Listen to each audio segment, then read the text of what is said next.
नमस्कार, आप देख रहे हैं समाचार आपके साथ। मैं हूं पराक्रम सिंह शेखावत। बताएंगे आपको दिन भर से जुड़ी महत्वपूर्ण खबरें। शुरुआत करेंगे सुर्खियों के साथ। जम्मू कश्मीर विधानसभा के चुनाव में प्रचार के दौरान कांग्रेस अध्यक्ष मल्लिकार्जुन खड़गे की अचानक बिगड़ी तबीयत। प्रधानमंत्री नरेंद्र मोदी ने फोन कर ली उनके स्वास्थ्य की जानकारी। कांग्रेस अध्यक्ष खड़गे रविवार को जम्मू कश्मीर में चुनाव प्रचार के लिए पहुंचे हुए थे। रक्षा मंत्री राजनाथ सिंह ने एक बार फिर पाकिस्तान को चेताया। कहा, पाकिस्तान को यह भूलना नहीं चाहिए कि यह नया हिंदुस्तान है। रक्षा मंत्री ने कहा, दहशतगर्दी के खिलाफ हम सरहद के उस पार भी जाकर कर सकते हैं कार्रवाई। प्रधानमंत्री मोदी ने महाराष्ट्र को 11,200 करोड़ रुपए से अधिक की विकास परियोजनाओं की दी सौगात। वीडियो कॉन्फ्रेंसिंग के जरिए सोलापुर एयरपोर्ट और पुणे मेट्रो समेत कई परियोजनाओं का किया उद्घाटन और शिलान्यास। कहा, पुणे में ईज ऑफ लिविंग बढ़ाने के सपने को मिल रही है नई गति। आधुनिक शहरों की जरूरतों के काम करने के लिए सरकार प्रतिबद्ध। प्रधानमंत्री मोदी ने मन की बात के जरिए देशवासियों को किया संबोधित। स्वच्छता मिशन और मन की बात के 10 साल पूरे होने पर दी लोगों को बधाई। श्रोताओं को बताया कार्यक्रम का असली सूत्रधार। कहा, 10 साल का सफर रहा भावुक कर देने वाला। लोगों से स्वच्छता अभियान से जुड़ने का किया आह्वान। जम्मू कश्मीर में थम गया तीसरे और अंतिम चरण के प्रचार का शोर। Bhajpa, Congress, national conference, PDP समेत सभी दलों की ओर से कद्दावर दिग्गजों ने भरी चुनावी हुंकार। 1 अक्टूबर को होगा मतदान।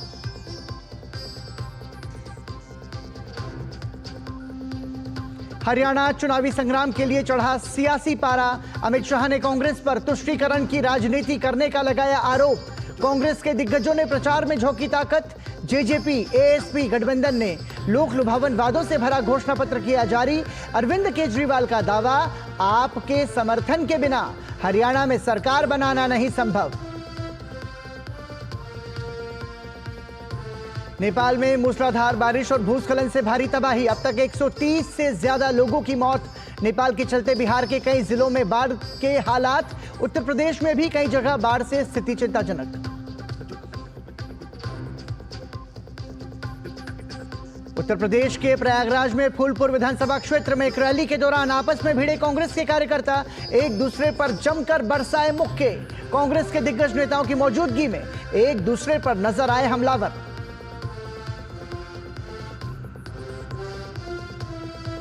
इजरायल के खिलाफ हाल के हमलों के जवाब में इजरायली वायुसेना ने यमन में हूती विद्रोहियों के सैन्य ठिकानों पर किया हमला। इजरायली हवाई हमले में हिजबुल्लाह प्रमुख की मौत के बाद से पश्चिम एशिया में भारी तनाव। मलबे से निकाला गया हसन नसरुल्लाह का शव।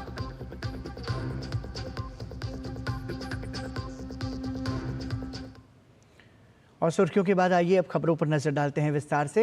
जम्मू कश्मीर विधानसभा के चुनाव में प्रचार के दौरान कांग्रेस अध्यक्ष मल्लिकार्जुन खड़गे की अचानक तबीयत बिगड़ने पर प्रधानमंत्री नरेंद्र मोदी ने उन्हें फोन करके उनके स्वास्थ्य की जानकारी ली। बता दें कि मल्लिकार्जुन खड़गे कठुआ में एक रैली को संबोधित करने पहुंचे थे। यहां वो रैली को संबोधित करते हुए मंच पर बेहोश हो गए। मंच पर खड़े लोगों ने उन्हें सहारा देकर बैठाया। इसके बाद उनके भाषण को रोक दिया गया। हालांकि बाद में खड़गे को अस्पताल ले जाया गया, जहां से कुछ देर बाद उन्हें छुट्टी दे दी गई। रक्षा मंत्री राजनाथ सिंह ने एक बार फिर पाकिस्तान को चेताया है और कहा है कि पाकिस्तान को यह भूलना नहीं चाहिए कि यह नया हिंदुस्तान है। दहशतगर्दी के खिलाफ हम सरहद के इस तरफ ही नहीं, सरहद के उस पार जाकर भी कार्रवाई कर सकते हैं। यह नया हिंदुस्तान है।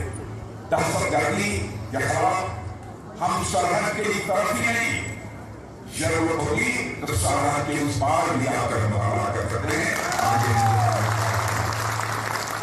और जो लोग सरहद के पार रहकर हिंदुस्तान को नुकसान पहुंचाने का मंसूबा बना रहे हैं, मैं दोस्तों आपको बताना चाहता हूं और उनको साफ साफ ये बता देना चाहता हूं कि अगर भारत में कोई बड़ी आतंकी वारदात हुई वह जहां बैठे होंगे वहां हम खुद करवा लेंगे। हम आपको विश्वास। प्रधानमंत्री नरेंद्र मोदी ने आज महाराष्ट्र को कई विकास सौगातें दी हैं। वीडियो कॉन्फ्रेंसिंग के जरिए प्रधानमंत्री मोदी ने 11,000 करोड़ से ज्यादा की विकास परियोजनाओं की शुरुआत की, जिसमें पुणे मेट्रो रेल सेवा का उद्घाटन भी शामिल रहा। इस मौके पर प्रधानमंत्री नरेंद्र मोदी ने पूर्व की सरकारों द्वारा विकास को अनदेखा करने का आरोप लगाया, तो अपनी सरकार द्वारा महिला सशक्तिकरण के लिए किए गए कामों का जिक्र किया। प्रधानमंत्री नरेंद्र मोदी ने महाराष्ट्र के लिए कुल 11,240 करोड़ रुपए की परियोजनाओं का भूमि पूजन और लोकार्पण किया, जिसमें सोलापुर हवाई अड्डे का उद्घाटन और सावित्रीबाई फुले के ऐतिहासिक स्मारक का भूमि पूजन शामिल रहा। इन परियोजनाओं में अहम रहा पुणे मेट्रो के 6 किलोमीटर लंबे खंड का लोकार्पण। ये डिस्ट्रिक्ट कोर्ट से स्वारगेट तक का खंड है। प्रधानमंत्री ने स्वारगेट से कात्सज सेक्शन का भी भूमि पूजन किया। प्रधानमंत्री ने कहा कि आधुनिक शहरों की जरूरत के मुताबिक मौजूदा सरकार काम कर रही है, जिससे विकास को नई गति मिल रही है। पीएम ने कहा कि इसके उलट पहले की सरकारें केवल काम लटकाती थीं। इसी साल मार्च में मैंने रूबी हॉल क्लिनिक से रामवाड़ी तक मेट्रो सेवा का लोकार्पण भी किया था। 2016 से अब तक इन 7-8 वर्षों में पुणे मेट्रो का ये विस्तार, इतने रूट्स पर काम की ये प्रगति और नए शिलान्यास, अगर पुरानी सोच और कार्य पद्धति होती तो इनमें से कोई भी काम पूरे नहीं हो पाते। पिछली सरकार तो 8 साल में मेट्रो का एक पिलर भी खड़ा नहीं कर पाई थी, जबकि हमारी सरकार ने पुणे में मेट्रो का आधुनिक नेटवर्क तैयार कर दिया है। वहीं प्रधानमंत्री ने 6,400 करोड़ रुपए की बिटकिन परियोजना का लोकार्पण किया। उन्होंने कहा कि क्षेत्र में निवेश और रोजगार के अवसर मिलेंगे। छत्रपति संभाजी नगर में लगभग 8,000 एकड़ में बिडकिन इंडस्ट्रियल एरिया का विस्तार होगा। कई बड़े बड़े उद्योगों के लिए यहां जमीन अलॉट हो गई है। इससे यहां हजारों करोड़ का निवेश आएगा। इससे हजारों युवाओं को रोजगार मिलेगा। निवेश से नौकरी पैदा करने का ये मंत्र आज महाराष्ट्र में युवाओं की बड़ी ताकत बन रहा है। इस दौरान पीएम ने अपने संबोधन में विशेष तौर पर सावित्रीबाई फुले जैसी विभूतियों के महिला उत्थान की दिशा में उठाए गए अहम कदमों की भी चर्चा की। पीएम ने कहा कि उन्होंने बेटियों के लिए बंद शिक्षा के दरवाजों को खोला। सावित्रीबाई फुले ने महिलाओं की शिक्षा के लिए इतना बड़ा आंदोलन शुरू किया था। यहां बहन बेटियों के लिए पहला स्कूल खोला गया था।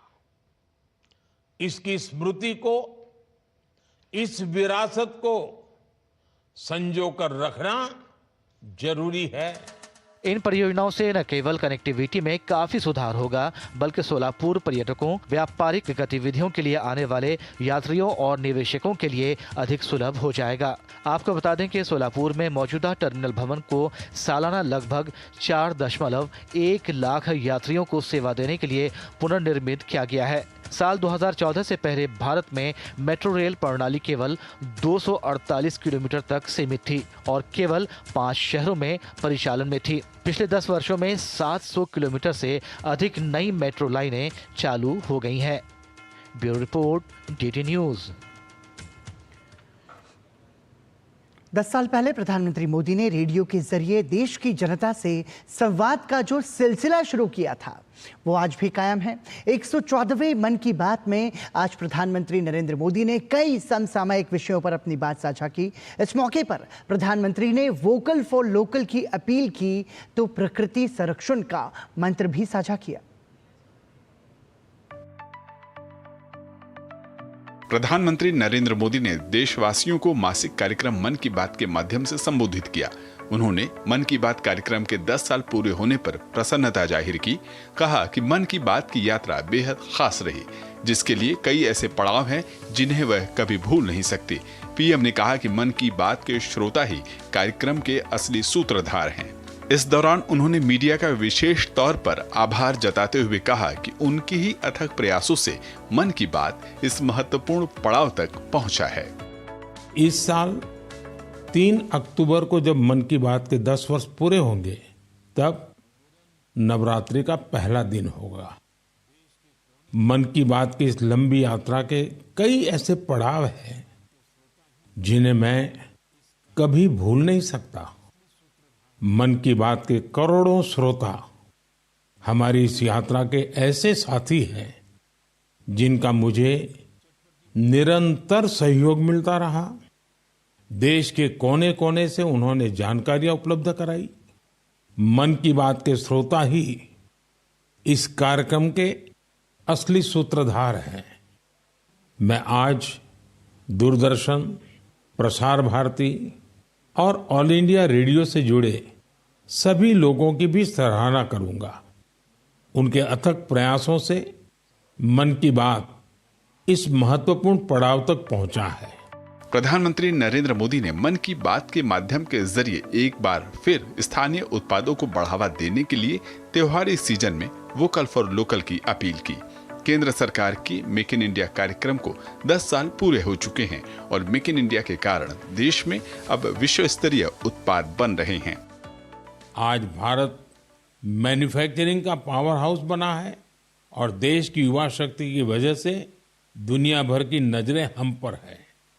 ऑटोमोबाइल्स हो, टेक्सटाइल्स हो, एविएशन हो, इलेक्ट्रॉनिक्स हो या फिर डिफेंस, हर सेक्टर में देश का एक्सपोर्ट लगातार बढ़ रहा है। देश में एफडीआई का लगातार बढ़ना भी हमारे मेक इन इंडिया की सफलता की गाथा कह रहा है। उन्होंने युवाओं से जहां एक तरफ अपने टैलेंट और क्रिएटिविटी को सामने लाने का आग्रह किया, तो वहीं उन्होंने त्योहारों के मौसम में सभी से मेक इन इंडिया प्रोडक्ट खरीदने की अपील की। वोकल फॉर लोकल के तहत पीएम मोदी ने एक बार फिर स्थानीय उत्पादों को खरीदने के अलावा इसे बढ़ावा देने की अपील की। उन्होंने कहा कि नए नए क्षेत्रों के आने से रोजगार के नए नए अवसर सामने आ रहे हैं। इसके लिए केंद्र सरकार ने युवाओं के लिए क्रिएट इन इंडिया थीम के तहत 25 चैलेंजेस शुरू किए हैं। पीएम ने सभी से इसमें भाग लेने की अपील की। आपके टैलेंट और क्रिएटिविटी को बढ़ावा देने के लिए भारत सरकार का सूचना और प्रसारण मंत्रालय ने क्रिएट इन इंडिया इस थीम के तहत 25 चैलेंजेस शुरू किए हैं। ये चैलेंजेस आपको जरूर दिलचस्प लगेंगे। कुछ चैलेंजेस तो म्यूजिक, एजुकेशन और यहाँ तक कि एंटी पायरेसी पर भी फोकस्ड है। इस आयोजन में कई सारे प्रोफेशनल ऑर्गेनाइजेशन भी शामिल हैं जो इन चैलेंजेस को अपना पूरा सपोर्ट दे रहे हैं। इनमें शामिल होने के लिए आप wavesindia.org पर लॉगिन कर सकते हैं। देश भर के क्रिएटर से मेरा विशेष आग्रह है कि वे इसमें जरूर हिस्सा लें और अपनी क्रिएटिविटी को सामने लाएं। मन की बात कार्यक्रम में स्वच्छ भारत मिशन से लेकर वेस्ट टू वेल्थ मंत्र तक तमाम मुद्दों पर प्रधानमंत्री ने अपने विचार साझा किए। उन्होंने एक बार फिर स्वच्छ भारत मिशन की सफलता की बधाई दी। 2 अक्टूबर को स्वच्छ भारत मिशन के 10 साल पूरे होने के खास मौके पर प्रधानमंत्री ने उन लोगों का अभिनंदन किया जिन्होंने इस मिशन को जन आंदोलन बनाया। उन्होंने देशवासियों से स्वच्छ भारत मिशन से जुड़ने का आह्वान किया। साथियों, स्वच्छता को लेकर जारी अभियान से हमें ज्यादा से ज्यादा लोगों को जोड़ना है और ये अभियान किसी एक दिन का, एक साल का नहीं होता है। ये युगों युगों तक निरंतर करने वाला काम है। ये जब तक हमारा स्वभाव बन जाए स्वच्छता, तब तक करने का काम है। मेरा आप सबसे आग्रह है कि आप भी अपने परिवार, दोस्तों, पड़ोसियों या सहकर्मियों के साथ मिलकर स्वच्छता अभियान में हिस्सा जरूर लें। देश के कई इलाकों में मानसून की भारी बारिश के कारण जल जमाव की स्थिति और कुछ दिन पहले राजधानी दिल्ली समेत कई शहरों में जल संकट की समस्या को भी प्रधानमंत्री मोदी ने कार्यक्रम में साझा किया। उन्होंने जल संरक्षण पर जोर दिया। प्रधानमंत्री ने लोगों के द्वारा जल संरक्षण के उपाय के उदाहरण देते हुए इसे बचाए जाने की अपील की। झांसी में कुछ महिलाओं ने गुरारी नदी को नया जीवन दिया है। ये महिलाएं सेल्फ हेल्प ग्रुप से जुड़ी हैं और उन्होंने जल सहेली बनकर इस अभियान का नेतृत्व किया है। इन महिलाओं ने मृतप्राय हो चुकी गुरारी नदी को जिस तरह से बचाया है, उसकी किसी ने कल्पना भी नहीं की होगी। प्रधानमंत्री ने तेलंगाना के के.एन. राजशेखर का उदाहरण देते हुए कहा कि सभी लोगों को एक पेड़ मां के नाम अभियान से जुड़ना चाहिए। राजशेखर पिछले 4 साल से लगातार पेड़ लगाने का काम कर रहे हैं। प्रधानमंत्री मोदी की पौधारोपण की अपील एक तरफ पर्यावरण को संरक्षित करेगी तो वहीं जल संरक्षण के लिए किए गए प्रयास पानी के संकट से निपटने में मददगार साबित होगी। Bureau report, DD news. Semiconductor यानी चिप निर्माण की दुनिया में भारत कदम बढ़ा चुका है। जल्द ही इसके मैन्युफैक्चरिंग का हब भी बनेगा। यह अनुमान इसलिए जताया जा रहा है कि बीते 10 सालों में भारत ने आर्थिक मोर्चे पर जो उपलब्धि हासिल की है वो वैश्विक मंच पर तहलका मचा रही है।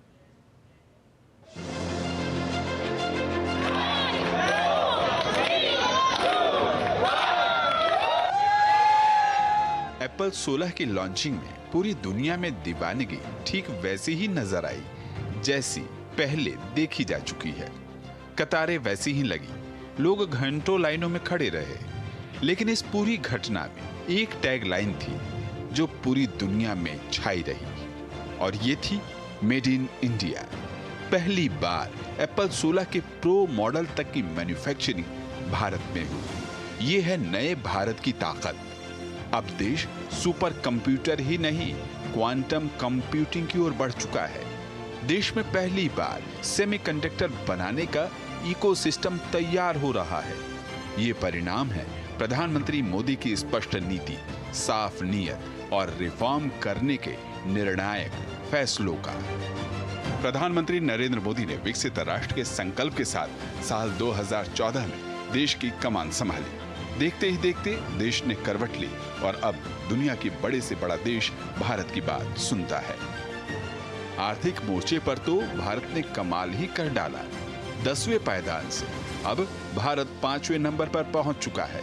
जल्द ही 7% की तेज जीडीपी दर से विकास करता हुआ देश दुनिया की तीसरी बड़ी अर्थव्यवस्था बन जाएगा। देश ने ये रफ्तार हासिल की है प्लानिंग से, प्रोजेक्ट की कार्य योजना से।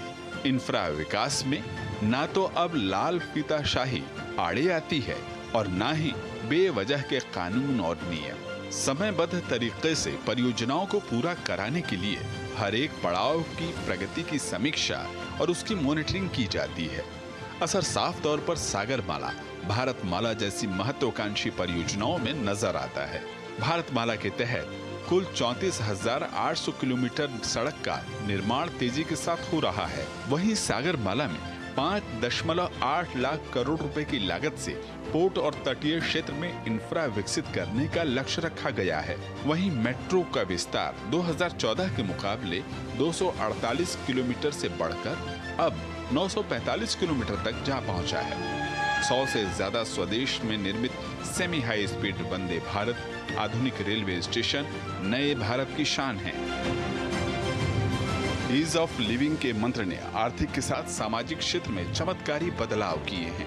डिजिटल भारत, 7 करोड़ घर, 50 करोड़ लोगों को आयुष्मान कार्ड जैसे सामाजिक पहल ने तस्वीर बदली है और 25 करोड़ लोगों ने प्रधानमंत्री मोदी के नेतृत्व में इसी 10 साल में गरीबी से बाहर निकल मुसीबतों से छुटकारा पाया है।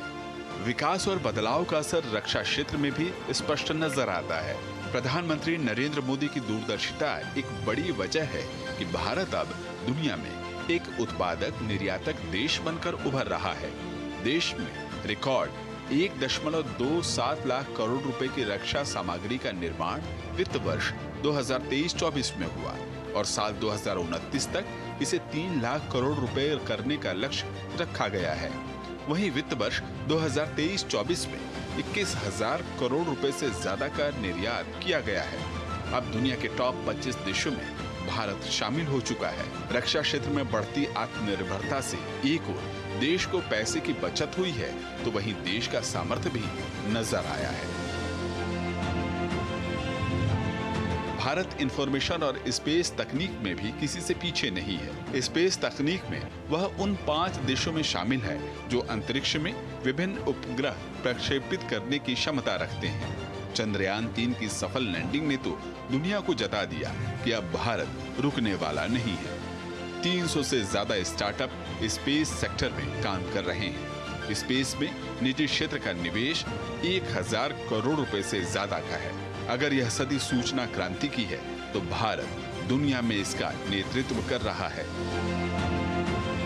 तेज गति से बढ़ता भारत आर्थिक, सामाजिक, स्पेस, डिफेंस के साथ साथ विरासत को भी साथ लेकर चल रहा है। आत्मविश्वास और आत्मनिर्भरता से बढ़ता भारत वैश्विक जिम्मेदारियों के साथ विकास कर रहा है। लक्ष्य 2047 तक विकसित बनने का है। तब दुनिया सम्मान के साथ खुद ब खुद कहेगी, महाशक्तिशाली, अद्वितीय, महान भारत। 5 अक्टूबर को होने वाले हरियाणा विधानसभा चुनाव से पहले चुनाव प्रचार अपने चरम पर है। भाजपा की ओर से अमित शाह ने प्रचार की कमान संभाली तो कांग्रेस और आम आदमी पार्टी के दिग्गजों ने भी जमकर प्रचार किया। विकास, रोजगार, तुष्टीकरण जैसे मुद्दों की जो है वो चुनाव में धार उनकी देखने को मिली तो छोटी पार्टियों और निर्दलियों के द्वारा भी जमकर प्रचार देखने को मिला। हरियाणा में चुनावी महाभारत का मैदान सज चुका है। मुद्दों के चौतरफा दावों के पासे फेंके जा रहे हैं। सियासी परिवारों के लोग एक दूसरे पर आरोपों के तीर ताने आमने सामने खड़े हैं। इसी कड़ी में भाजपा के वरिष्ठ नेता और केंद्रीय गृह मंत्री अमित शाह ने हरियाणा के नांगल चौधरी, महेंद्रगढ़ और बादशाहपुर में अपनी हुंकार भरी।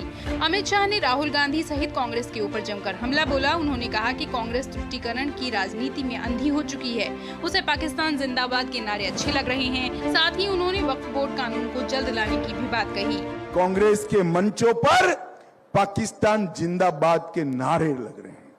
मैं पूछना चाहता हूं राहुल बाबा को, ये आपकी पार्टी के नेता, आपके कार्यकर्ता पाकिस्तान जिंदाबाद के नारे लगा रहे हैं, क्यों चुप हो भाई?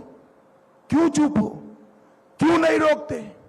तुष्टीकरण में कांग्रेस पार्टी अंधी हो गई। ये वक्फ बोर्ड के कानून से बहुत परेशानी है ना। एक कानून को एक शीत सत्र में हम सुधार कर सीधा करने का काम कर देंगे। भाजपा के राष्ट्रीय अध्यक्ष और केंद्रीय मंत्री जेपी नड्डा ने हरियाणा के रोहतक में जनसभा की। नड्डा ने कांग्रेस के दौर के घोटालों की याद दिलाई। उन्होंने कांग्रेस पर जमकर कटाक्ष किया। न नभ छोड़ा, न जल छोड़ा, न थल छोड़ा, न पृथ्वी छोड़ी, न समुद्र छोड़ा, न आकाश छोड़ा। तीनों में घोटाला किया तो ये कांग्रेस पार्टी के लोगों ने घोटाला किया, ये हमको याद रखना चाहिए। हरियाणा विधानसभा चुनाव के मद्देनजर जेजेपी एएसपी गठबंधन ने सिरसा से अपना घोषणा पत्र जारी किया। हरियाणा के पूर्व डिप्टी सीएम दुष्यंत चौटाला और एएसपी प्रमुख चंद्रशेखर आजाद ने इस घोषणा पत्र को जनसेवा पत्र के नाम से जारी किया। इस पत्र में पूर्व गठबंधन सरकार के दौरान जेजेपी द्वारा किए गए विकास कार्यों का जिक्र किया गया है। हरियाणा के मुख्यमंत्री नायब सिंह सैनी ने कहा कि हरियाणा प्रदेश में एक तरफा माहौल भाजपा का है। तीसरी बार भाजपा की सरकार हरियाणा में बन रही है। वहीं हरियाणा के पूर्व मुख्यमंत्री और कांग्रेस नेता भूपेंद्र सिंह हुड्डा ने भारी बहुमत से कांग्रेस की सरकार बनने का दावा किया। हरियाणा प्रदेश में एक तरफा माहौल भारतीय जनता पार्टी का बना है। तीसरी बार भारतीय जनता पार्टी की सरकार हरियाणा में बन रही है। हरियाणा में कितनी सीटें सर मान रहे हैं सर? भारी बहुमत से कांग्रेस की सरकार बनी। आपके राष्ट्रीय संयोजक अरविंद केजरीवाल ने बादशाहपुर विधानसभा क्षेत्र में जनसभा को संबोधित करते हुए दावा किया कि हरियाणा में आम आदमी पार्टी के समर्थन के बिना किसी की भी सरकार नहीं बनेगी। आज भी इतनी गारंटी देके जा रहा हूँ, जो भी सरकार बनेगी आम आदमी पार्टी की इतनी सीट आ रही हैं कि हमारे समर्थन के बिना कोई सरकार हरियाणा के अंदर नहीं बनेगी। हरियाणा विधानसभा चुनाव में अब केवल हफ्ते भर का समय बचा है। भारतीय जनता पार्टी और कांग्रेस दोनों ने अपने घोषणा पत्र जारी कर दिए हैं। स्टार प्रचारक मैदान में उतरकर प्रचार करने में लगे हैं। कांग्रेस और भाजपा के अलावा Indian national Lokdal, Bahujan Samaj party गठबंधन, जननायक जनता पार्टी, आजाद समाज पार्टी गठबंधन और आम आदमी पार्टी ने भी अपने उम्मीदवार खड़े किए हैं। छोटे दल और निर्दलीय उम्मीदवार त्रिशंकु विधानसभा की स्थिति में किंग मेकर की भूमिका निभा सकते हैं। Bureau report, DD news. 10 साल के बाद जम्मू कश्मीर में हो रहे विधानसभा चुनाव का अब आखिरी चरण बचा है, जिसके लिए आज शाम को प्रचार अभियान थम गया। 1 अक्टूबर को 40 विधानसभा सीटों पर मतदान होगा, जिसके लिए चुनाव आयोग ने पूरी तैयारी कर ली है। प्रचार के अंतिम दिन भी आज सभी दलों के नेताओं ने जमकर चुनाव प्रचार किया तो अपनी अपनी सरकार बनाने का दावा भी किया। इससे पहले के 2 चरण में जम्मू कश्मीर में शांतिपूर्ण मतदान देखने को मिला था, जो दशकों बाद बम्पर मतदान भी हुआ था। 10 साल बाद हो रहे जम्मू कश्मीर विधानसभा चुनाव के तीसरे चरण के लिए रविवार को चुनावी प्रचार का शोर थम गया। विधानसभा चुनाव के तीसरे चरण का चुनाव प्रचार थमने से पहले सभी राजनीतिक दलों ने प्रत्याशियों की जीत के लिए पूरी ताकत झोंक दी। तमाम सियासी गणित के बीच राजनीतिक दलों की नज़र चुनाव लड़ रहे निर्दलीय उम्मीदवारों पर भी टिकी है। इस कड़ी में रविवार को रक्षा मंत्री और भारतीय जनता पार्टी के वरिष्ठ नेता राजनाथ सिंह ने जम्मू कश्मीर के गुरेज विधानसभा क्षेत्र में जनसभा प्रचार किया। राजनाथ सिंह ने कहा कि जम्मू कश्मीर का ये चुनाव कोई आम चुनाव नहीं है। ये चुनाव हिंदुस्तान की जमहूरियत की ताकत और उसकी मजबूती का प्रदर्शन है। वहीं अनुराग सिंह ठाकुर और जी किशन रेड्डी ने जम्मू में पार्टी के लिए जमकर चुनाव प्रचार किया।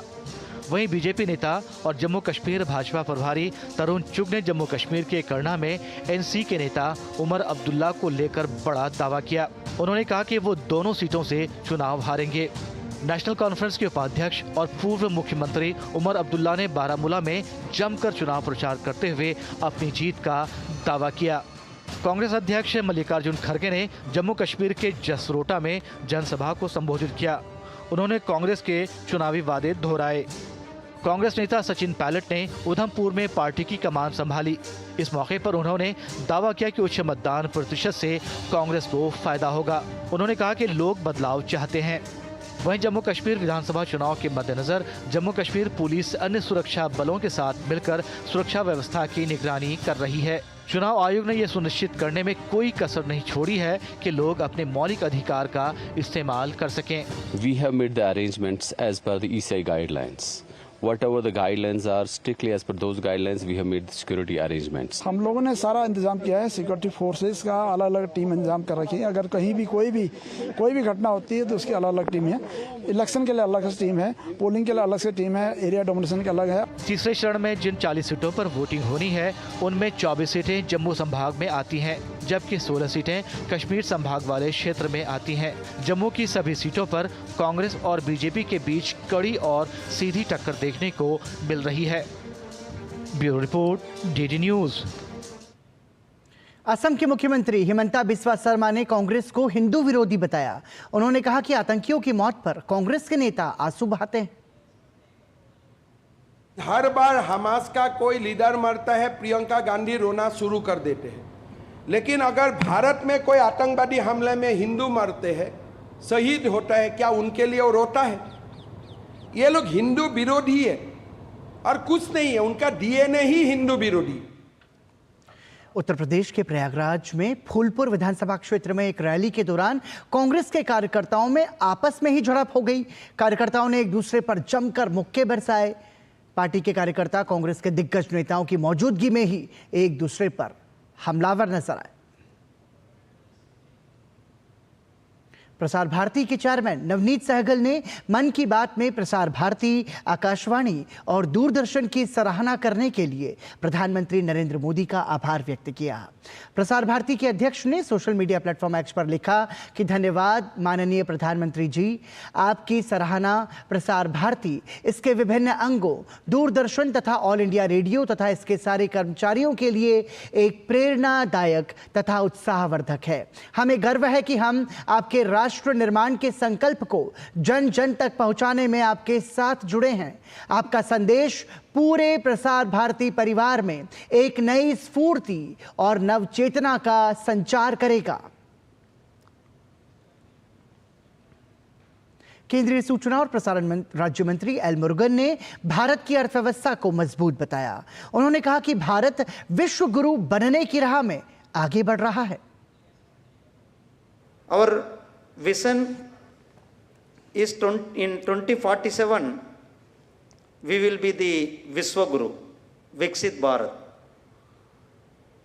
We are marching towards that. Now we are the 5th largest economy in the world.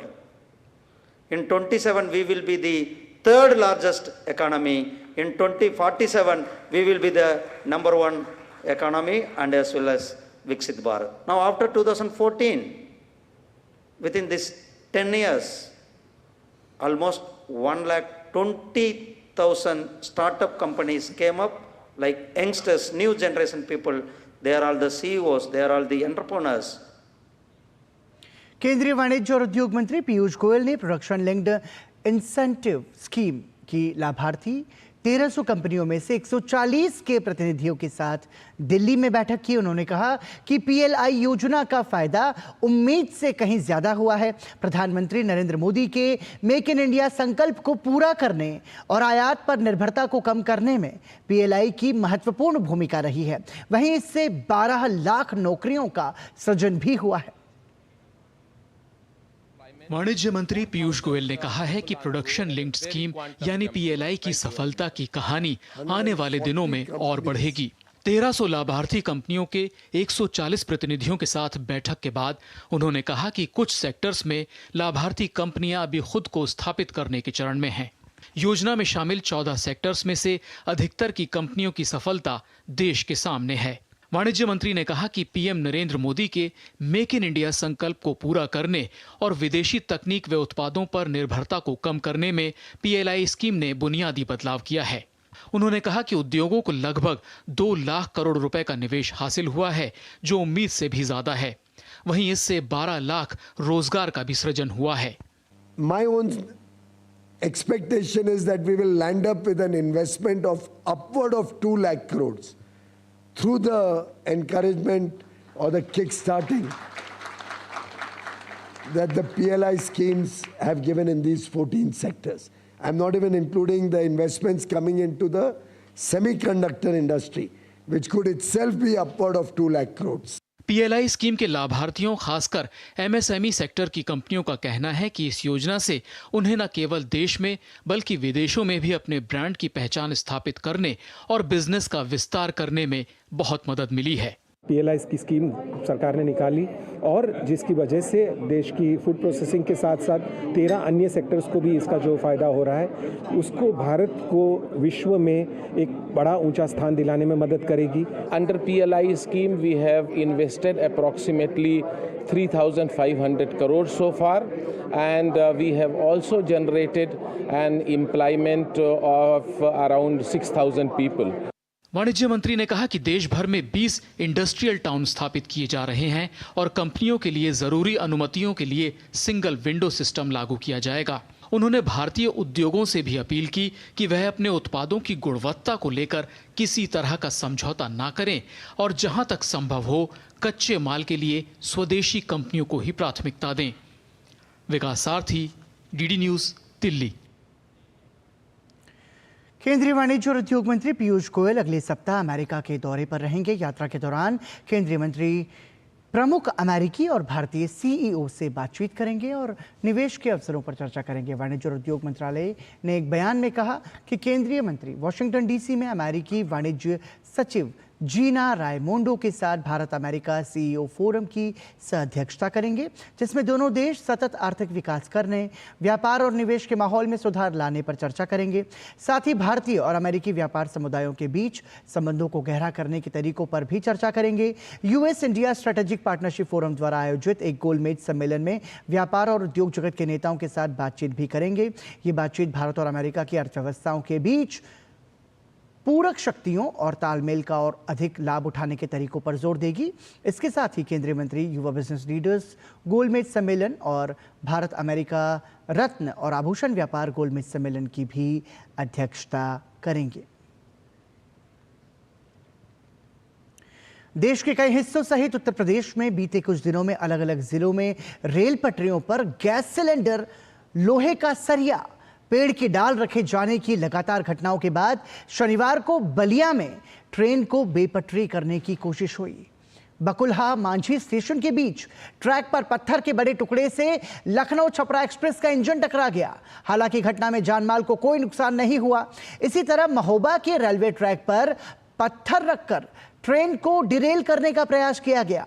Jhansi Manikpur railway track में एक बड़ा सीमेंट का पत्थर रखा मिलने से हड़कंप मच गया। इस दरमियान गुजर रही ट्रेन के लोको पायलट की नजर पत्थर पर पड़ गई और उसने पहले ही ट्रेन को रोककर बड़ा हादसा टाल दिया।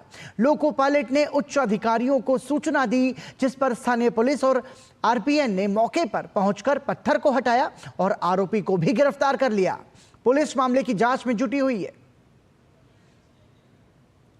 मेरठ में आरपीएफ सहायक कमांडेंट कृष्णानंद तिवारी का कहना है कि दोषी के खिलाफ जल्द ही सख्त कार्रवाई की जाएगी। महोबा जुरिडिक्शन में एक सीमेंट के छोटे से ब्लॉक को रेल लाइन पर किसी ने रख दिया था। इसकी सूचना रेलवे सुरक्षा बल को हुई और स्थानीय पुलिस को हुई। इन लोगों ने मिलके एक संदिग्ध व्यक्ति को गिरफ्तार किया है और इनके खिलाफ कौरई थाना में रेल अधिनियम और बीएनएस की समुचित धाराओं में केस पंजीकृत किया गया है। जांच इसकी की जा रही है और उसके खिलाफ सख्त विधिक कार्रवाई की जाएगी। भारत के इतिहास में 29 सितंबर 2016 को देश के खिलाफ आतंक का जहर फैलाने वाले आतंकी कैंपों को तबाह करने के लिए की गई ऐतिहासिक सर्जिकल स्ट्राइक के लिए याद किया जाता है। 2016 में उरी में हुए आतंकी हमले का बदला लेने के लिए की गई सर्जिकल स्ट्राइक को 8 साल पूरे हो रहे हैं। 28-29 अक्टूबर 2016 की रात को ही सेना के 150 बहादुर जवानों ने 16 सितंबर 2016 को उरी के सेना कैंप में हुए आतंकी हमले का करारा जवाब देते हुए भारत के खिलाफ आतंक का जहर फैलाने वाले आतंकी कैंपों को तबाह कर दिया था। साल 2016 सितंबर महीने के कुछ ही दिन बचे थे।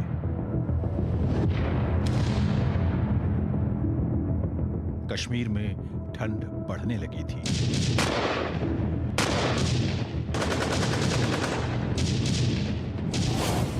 पर पूरे देश में गुस्से का उबाल था। हर किसी के सीने में कुछ सुलग रहा था। बात ही कुछ ऐसी थी।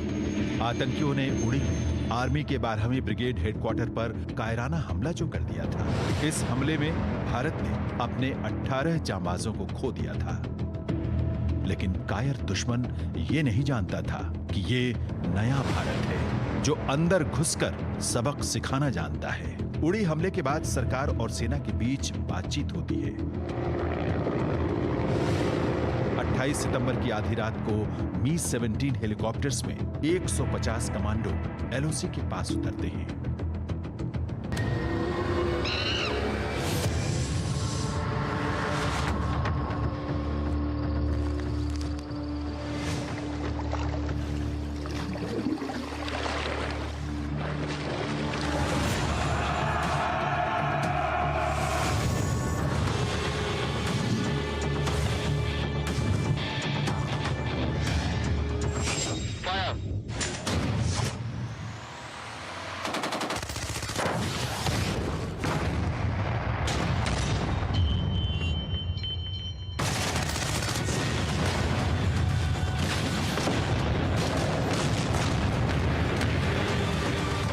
वे भीमबेर, हॉट स्प्रिंग, गेल और लीपा सेक्टर में छिपे आतंकियों के लॉन्चिंग पैड्स को तबाह कर देते हैं। करीब 4 घंटे में भारतीय कमांडोज ने कई आतंकियों को मौत के घाट उतार दिया।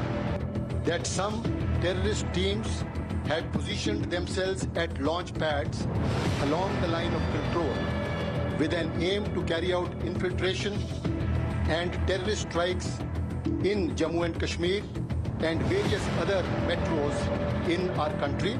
पूरी हमले के बाद भारत ने सर्जिकल स्ट्राइक करके आतंक के आकाओं को पहली बार उस भाषा में समझाया जो भाषा वो समझते हैं।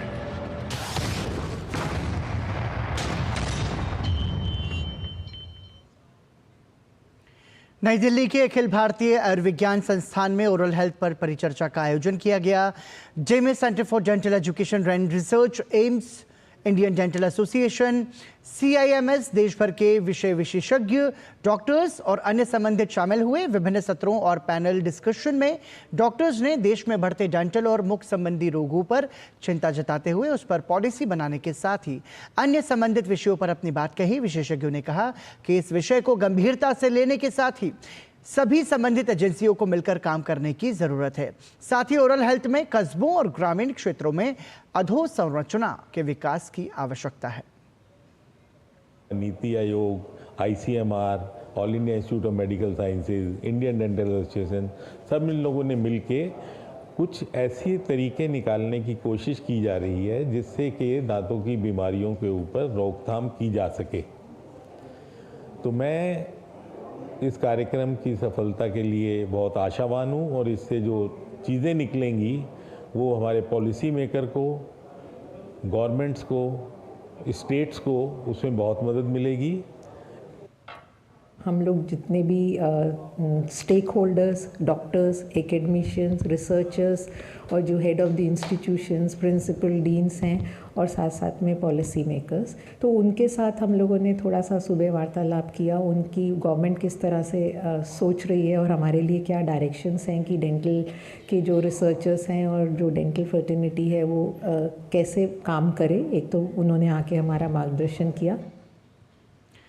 ट्राम में सवारी के लिए दुनिया भर के लोग कोलकाता पहुंचते हैं, लेकिन अब लोगों को कोलकाता में ट्राम नहीं दिखेगा। पश्चिम बंगाल सरकार ने कोलकाता की ऐतिहासिक ट्राम को बंद करने का फैसला किया है।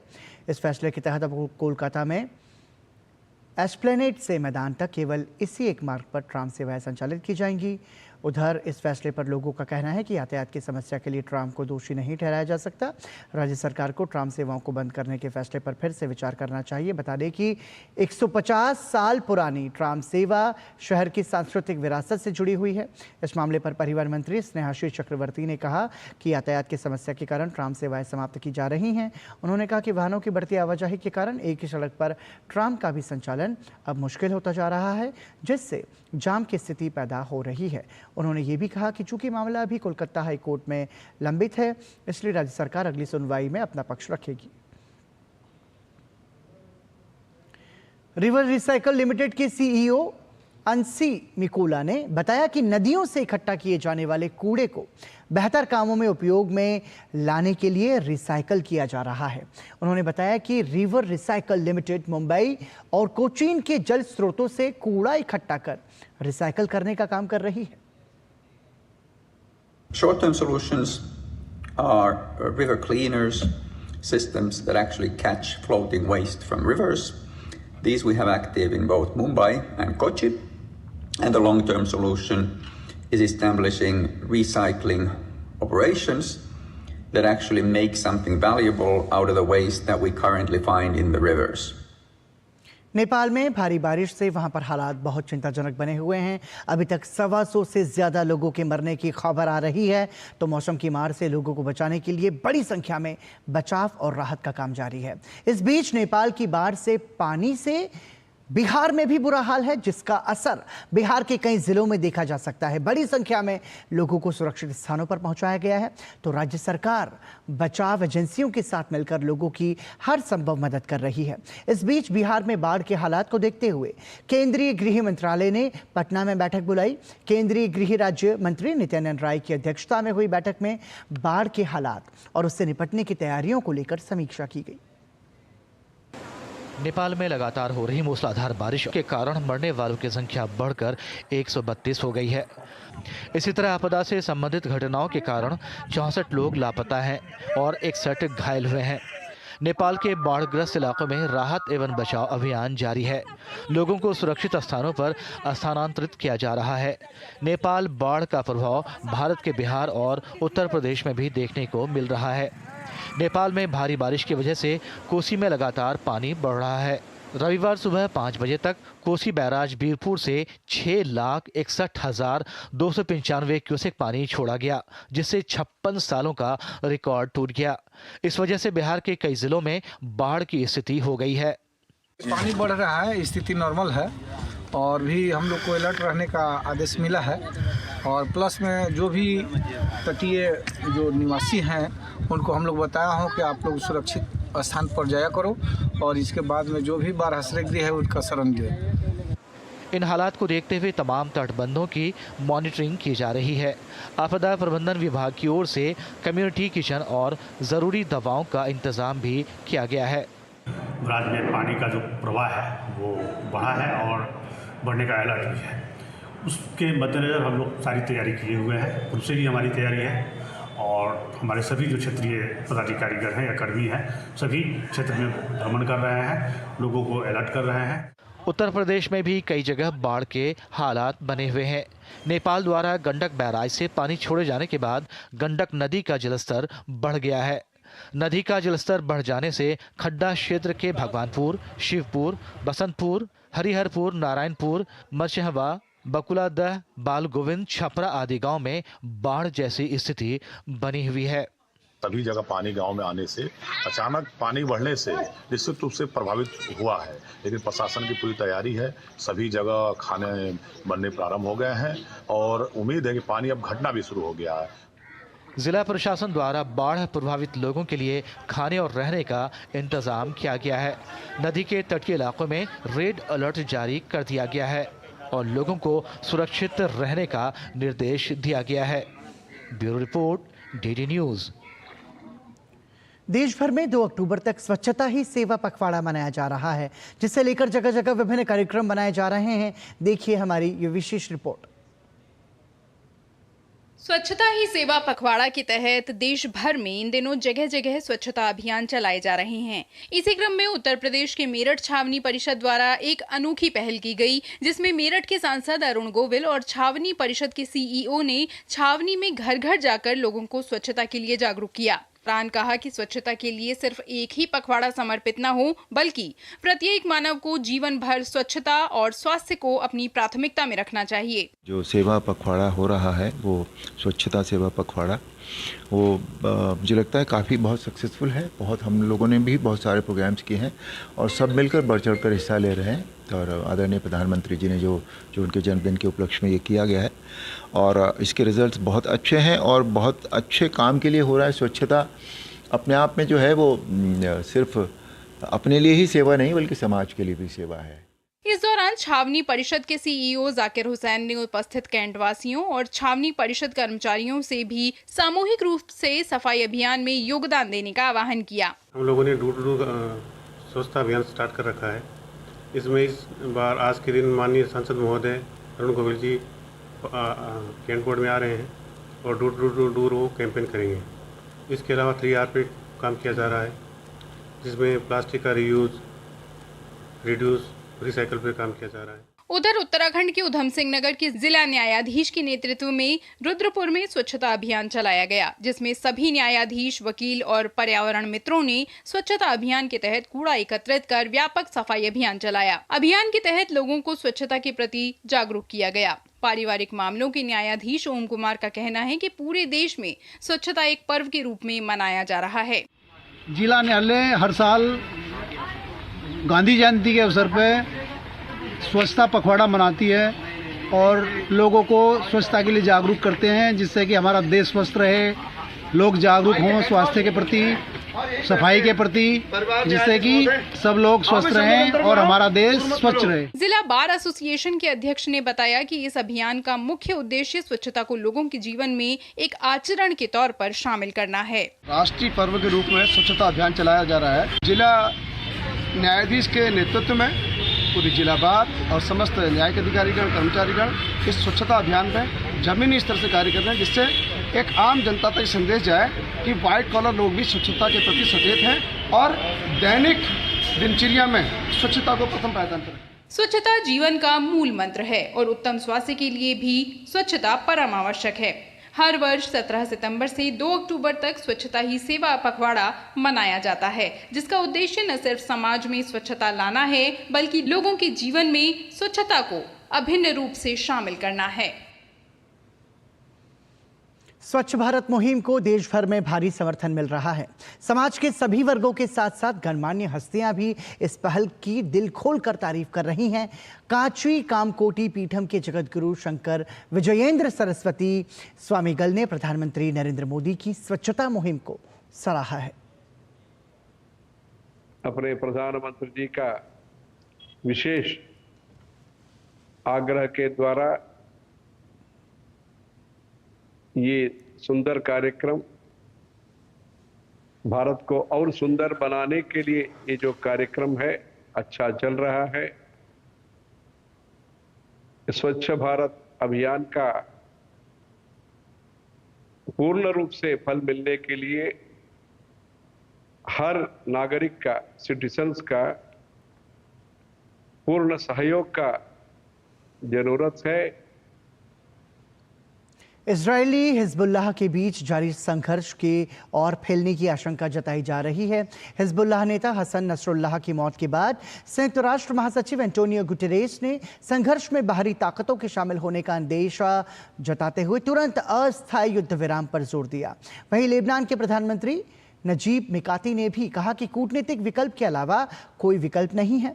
इस बीच इजरायली लड़ाकू विमानों ने हूती विद्रोही नियंत्रित पश्चिमी यमन के बंदरगाह शहर रास ईसा में ईंधन डिपो पर भी हमला किया। साथ ही बिजली संयंत्र और एक बंदरगाह को भी निशाना बनाया। इसका प्रयोग हूती विद्रोहियों द्वारा सैन्य आपूर्ति और तेल के अलावा ईरानी हथियारों को क्षेत्र में स्थानांतरित करने के लिए किया जाता था। हिजबुल्लाह नेता हसन नसरल्लाह की शनिवार को इजरायली हमले में मौत के बाद माना जा रहा है कि मध्य पूर्व में जारी संघर्ष अब नए क्षेत्र में पहुंच सकता है। जानकारों की माने तो अब इस क्षेत्र में ताकतवर लड़ाकू संगठनों और ईरान के प्रतिनिधियों को हिजबुल्लाह नेता की मौत के बाद इस बात पर फैसला लेना है कि वो इस पर कैसे और क्या जवाबी कार्रवाई करेगा। ईरान लंबे समय से अपने प्रॉक्सी गजा में हमास, लेबनान में हिजबुल्लाह और यमन में हूती को इजरायली के खिलाफ अपनी लड़ाई में अग्रिम पंक्ति के तौर पर इस्तेमाल करने की कोशिशों में लगा हुआ है। लेकिन हसन नसरल्लाह की मौत से बड़ा झटका लगा है। इस बीच संयुक्त राष्ट्र महासचिव एंटोनियो गुटेरेस ने मध्य पूर्व में जारी संघर्ष के और फैलने और इसमें बाहरी ताकतों के शामिल होने का अंदेशा जताया है। उन्होंने अस्थायी युद्ध विराम पर जोर दिया। लेबनान में संघर्ष और फैल सकता है। हमें तुरंत संघर्ष विराम की जरूरत है, जिससे मानवीय सहायता को पहुंचाया जा सके, साथ ही दोनों ओर से सार्थक बातचीत भी हो। इस बीच इजरायली सेना ने शनिवार को लेबनान पर किए गए हमलों में एक और वरिष्ठ हिजबुल्लाह नेता नबील काउक के मारे जाने की भी पुष्टि की। नबील काउक हिजबुल्लाह की निवारक सुरक्षा परिषद के प्रमुख और केंद्रीय परिषद के एक प्रमुख सदस्य थे। उधर लेबनान के प्रधानमंत्री नजीब मिकाती ने कहा है कि इजरायली हवाई हमलों के बाद उनके देश में अब तक का सबसे बड़ा विस्थापन हो सकता है। रविवार सुबह आपातकालीन कैबिनेट बैठक के तुरंत बाद संवाददाताओं से बात करते हुए उन्होंने कहा कि विस्थापित लोगों की संख्या 10 लाख तक पहुंच सकती है। उन्होंने कहा कि उनके देश के पास कूटनीतिक विकल्प के अलावा कोई विकल्प नहीं है। हम कूटनीति की भूमिका पर पर आगे बढ़ने में एक पल के लिए भी संकोच नहीं करेंगे और हमारे पास कूटनीतिक विकल्प के अलावा कोई विकल्प नहीं है। यदि आप युद्ध की शुरुआत पर गौर करें तो हमने 2006 लेबनान युद्ध में शांति समझौते पर संयुक्त राष्ट्र सुरक्षा परिषद का प्रस्ताव 1701 के पूर्ण कार्यान्वयन की बात कही थी, जिसके लिए सरकार प्रतिबद्ध है और मैंने अपने भाषण में सुरक्षा परिषद में भी इसका उल्लेख किया था। मध्य पूर्व में जारी संघर्ष के प्रसार को देखते हुए पोप फ्रांसिस ने रविवार को मध्य पूर्व में युद्ध विराम का आह्वान किया। मैं लेबनान में संघर्ष के तीव्र होने को दर्द और चिंता के साथ देख रहा हूं। लेबनान से घातक संदेश मिल रहा है। इस युद्ध का आबादी पर विनाशकारी प्रभाव पड़ रहा है। मध्य पूर्व में बहुत से लोग दिन ब दिन मर रहे हैं। रॉयटर्स समाचार एजेंसी के मुताबिक हसन नसरल्लाह का शव बेरूत के दक्षिणी उपनगरों में हवाई हमले के स्थल से बरामद किया गया है। एक चिकित्सा स्रोत और एक सुरक्षा स्रोत का हवाला देते हुए रॉयटर्स ने कहा कि शव पर कोई सीधा घाव नहीं था। हिजबुल्लाह ने शनिवार को नसरल्लाह की मौत की पुष्टि की थी। Bureau report, DD news.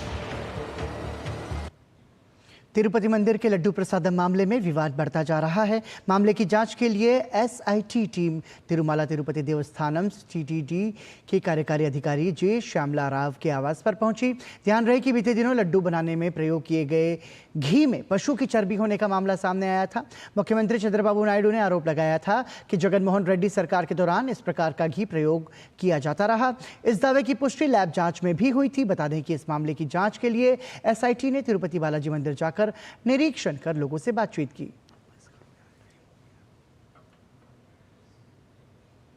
Bharat और बांग्लादेश के बीच कानपुर के ग्रीन पार्क स्टेडियम में दूसरे टेस्ट के तीसरे दिन का खेल बारिश के कारण मैदान गीला होने के कारण रद्द हो गया। बारिश के बाद मैदान गीला होने के कारण तीसरे दिन का भी खेल शुरू नहीं हो सका। दोपहर 2 बजे पिच के निरीक्षण के बाद खेल रद्द करने का फैसला लिया गया। बारिश के कारण इस टेस्ट में पहले 3 दिन में केवल 35 ओवरों का ही खेल हो सका। मैच के पहले दिन बांग्लादेश ने 35 ओवर में 3 विकेट पर 107 रन बनाए थे। 2 मैचों की सीरीज में भारत फिलहाल 1-0 से आगे है।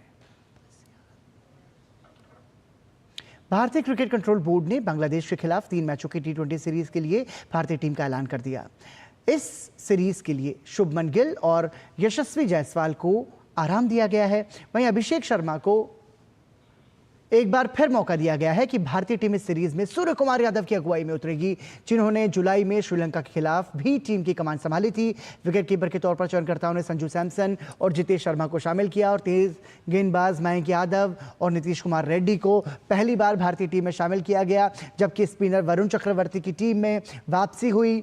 15 सदस्यीय टीम में ऋतुराज गायकवाड़ का नाम भी शामिल नहीं है। टीम इस प्रकार है: सूर्य कुमार यादव कप्तान, अभिषेक शर्मा, संजू सैमसन विकेटकीपर, रिंकू सिंह, हार्दिक पांड्या, रियान पराग, नीतीश कुमार रेड्डी, शिवम दुबे, वॉशिंगटन सुंदर, रवि बिश्नोई, वरुण चक्रवर्ती, जितेश शर्मा विकेटकीपर, अर्शदीप सिंह, हर्षित राणा, मयंक यादव। T20 मुकाबले 6, 9 और 12 अक्टूबर को खेले जाएंगे। समाचार में इतना ही। दीजिए अनुमति। नमस्कार।